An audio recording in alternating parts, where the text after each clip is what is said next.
Hi everyone, today I wanted to make a video with 15 different ways that you can make your indie author business more eco-friendly. Now, these range in scale from some things that are really quick and easy to do all the way up to bigger business decisions, but there will definitely be something in here that you can implement to make your business a little bit more green.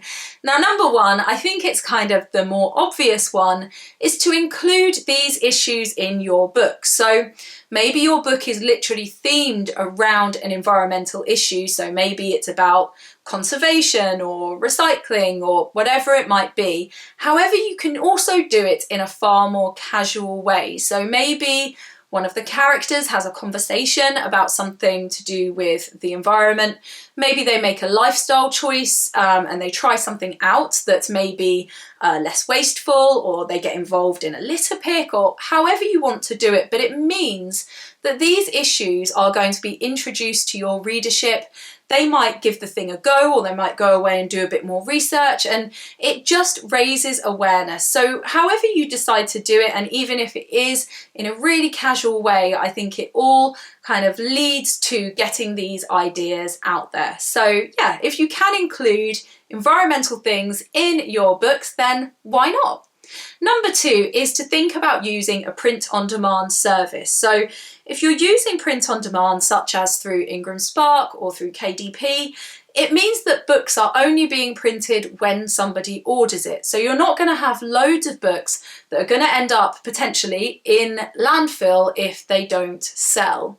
So this obviously leads to far less waste. So if your book you feel is suitable to be printed using print on demand, one of the benefits is it is a little bit more eco-friendly in terms of waste.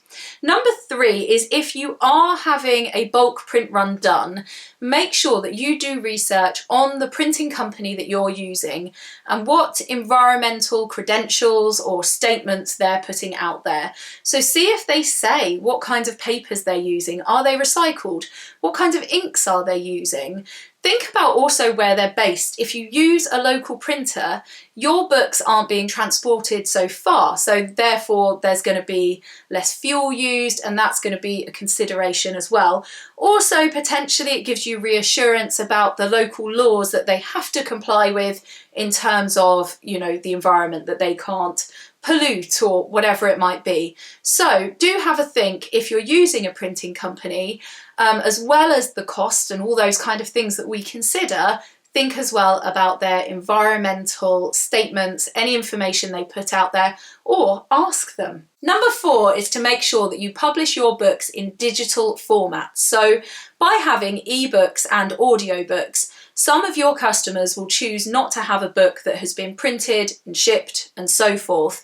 There is a carbon footprint associated to digital books. So someone might have to buy an e-reader, someone might have to buy headphones. The book has to be stored somewhere digitally. However, it's going to be a lot less than for a physical book. So by having those options available, it not only means that you can access that customer base that like those books, but it is an environmentally friendly option. Number five is to make sure that your books are available in libraries. So whether you contact the procurement team and see whether they might like to buy a few copies, or whether you donate some copies to your local libraries so you know they're available, it means that those printed copies are shared. And of course, if you publish wide, you can also make sure that your digital books are available through library services as well. So get involved with your local library. Shared books mean that lots of readers can have the same copy of the book. If you sign up to PLR in the UK, you can get some money for people reading your books for the amount of times that people have taken the book out, as well as initially if the library buys the copy of the book, that's a sale too. But it is more environmentally friendly. Number six, if you are posting books yourself, you're distributing them yourself, make sure that you protect them when you're sending them. So they're going to arrive safely, they're not going to get damaged.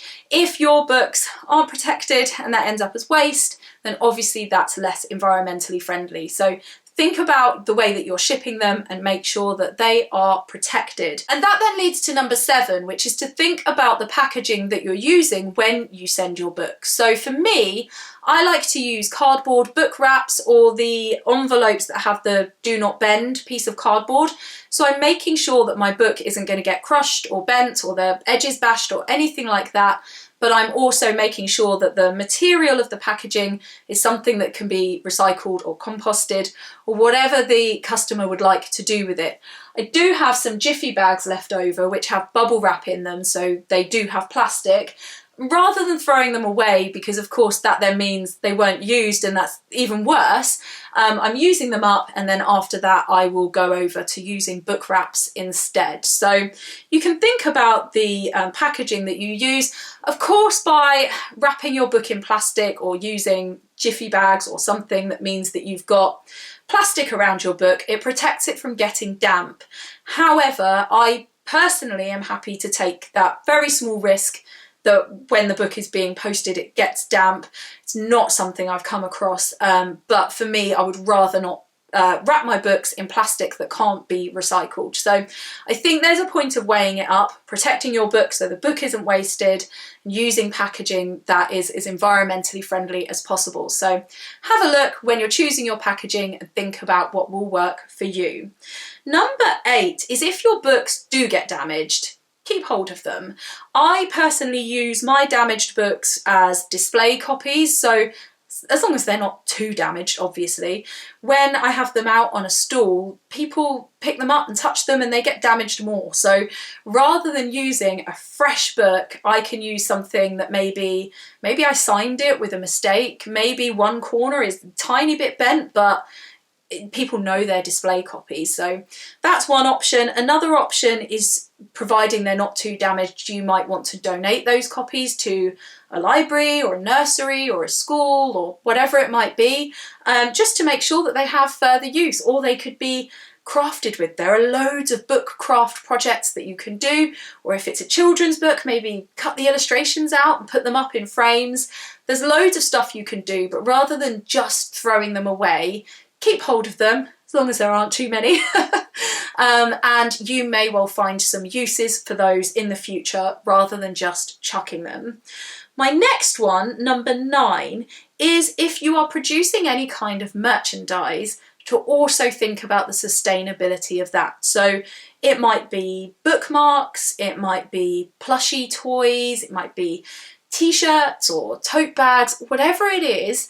Have a look, exactly as we talked about with books, who's making it, what are their environmental credentials, how's it being transported to you, what kind of packaging are you using, or what is the thing made out of, all of those kinds of considerations. So if you have merchandise as well, remember to think about all the same things so that those are as eco-friendly as possible as well. Number 10 is as you're going about your author business activities, so maybe you're going to a meeting, maybe you've got an author visit somewhere, perhaps you have a signing or you're dropping some books off, as much as possible try to limit your mileage and choose greener travel options. So if you can, try and tie in car journeys with other things so that you're combining a trip and doing multiple things with one journey. If you can use public transport, then do.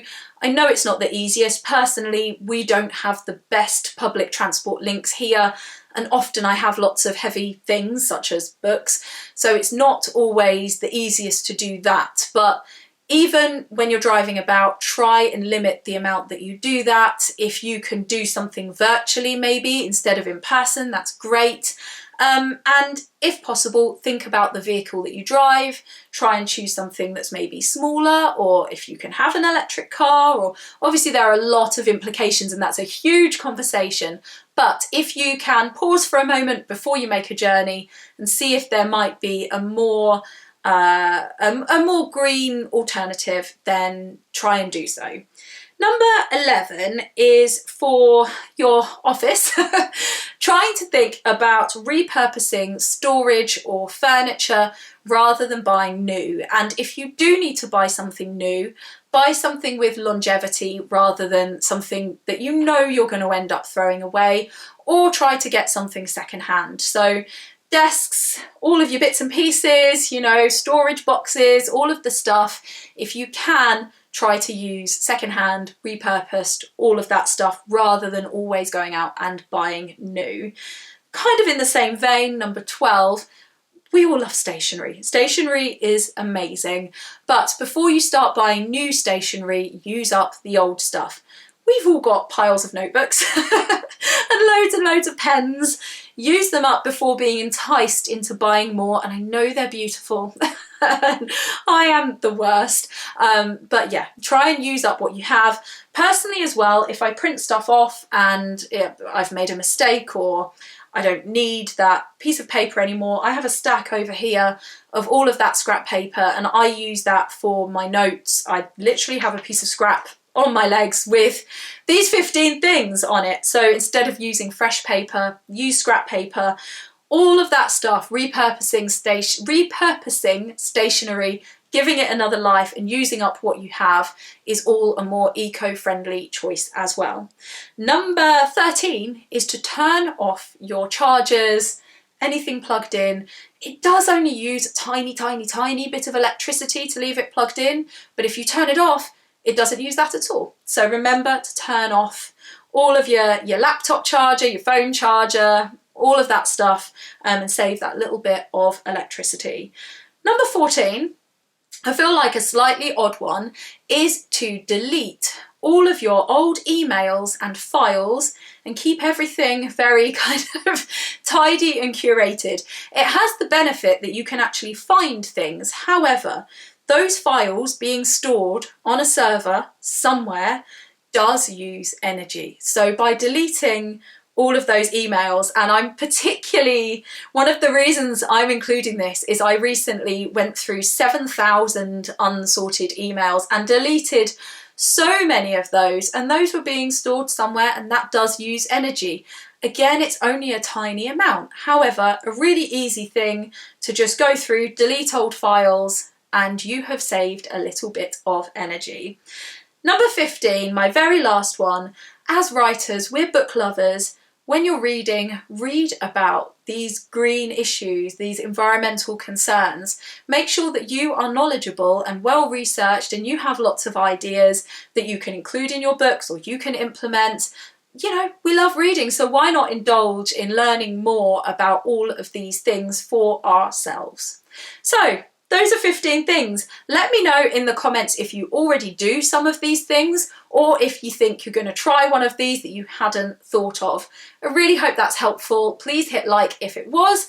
Like I said, leave me a comment. I would love to know. And if you haven't already, please subscribe. I'd love to have you as a subscriber. I'll see you soon. Take care.